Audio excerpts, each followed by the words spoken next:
20-year-old Jaleayah Davis was born in Colorado Springs, Colorado, on November 2nd, 1991, to Kimberly Nolan Davis. Not much information is available on Jaleayah, but she graduated from Marietta High School and worked at Hollister.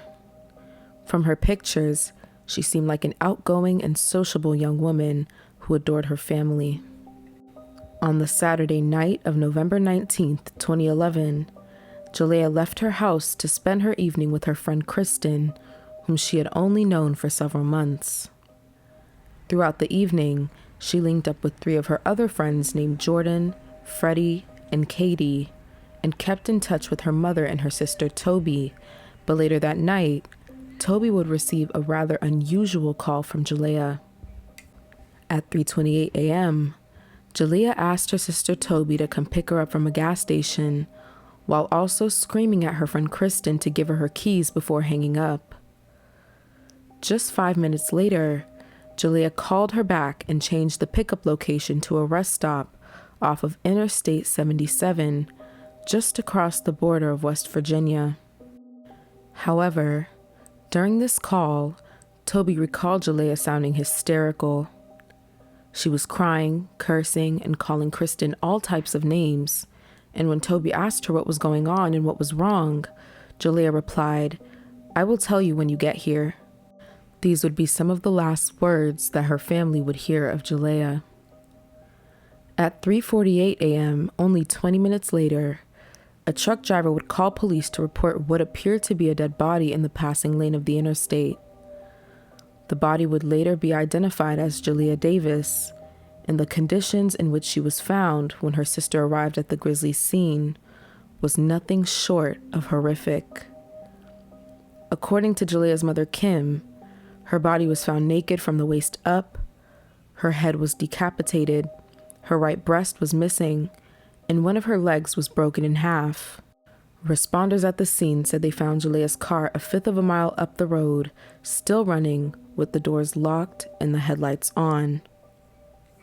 Jaleayah's clothes had eerily been laid and folded on the guardrails next to her remains, with her bra placed on top of her shirt and shirt placed on top of her coat. Within the next 12 hours, her friend Kristen obtained a lawyer that returned Jaleayah's keychain from Kristen to the police.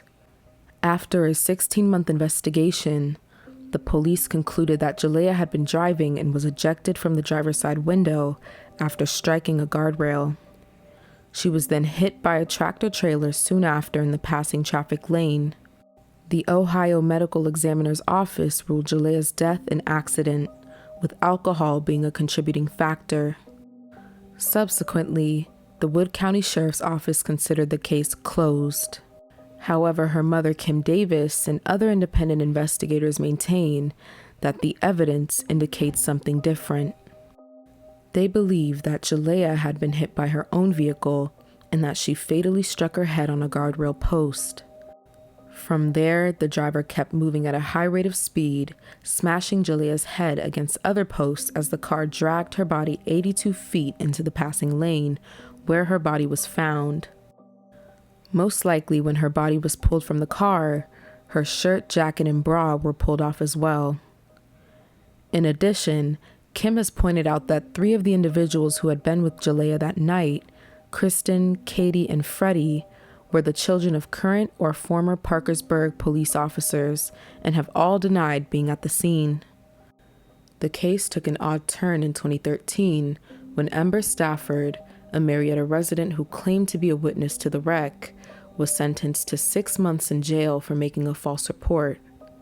Stafford allegedly said that she saw another car force Jaleayah's vehicle off the road, causing the accident. After police investigated her claims for 30 hours, Stafford reportedly admitted that she lied. Other suspicious points are how there was not one dent in the guardrail, despite police saying Jaleayah's car crashed into it. Additionally, the order of her clothes when she was discovered stunned her family. If Jaleayah were to have removed her clothes herself, she would have started with her coat, then shirt, and then bra.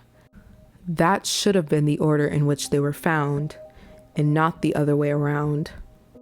The accident theory simply doesn't explain Jaleayah's blood found on the front of the car or underneath it.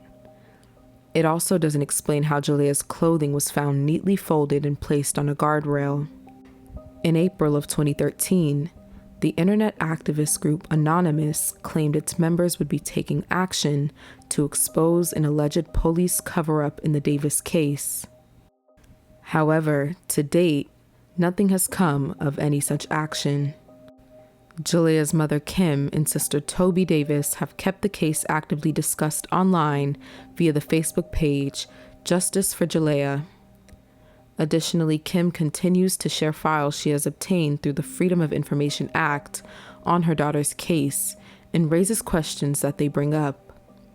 In 2018, Emily Nestor, who grew up in the area but never met Jaleayah, launched the podcast Mile Marker 181 with the support of Kim Davis at the time to probe further into what happened to Jaleayah that night. Wood County Sheriff's Chief Deputy Sean Graham said the accident investigation was as thorough as he'd seen in 25 years. He also said, although it was a very unique scene, one that had a lot of challenges, I am without a doubt convinced it is a single vehicle accident. It's a shame people don't want to accept that.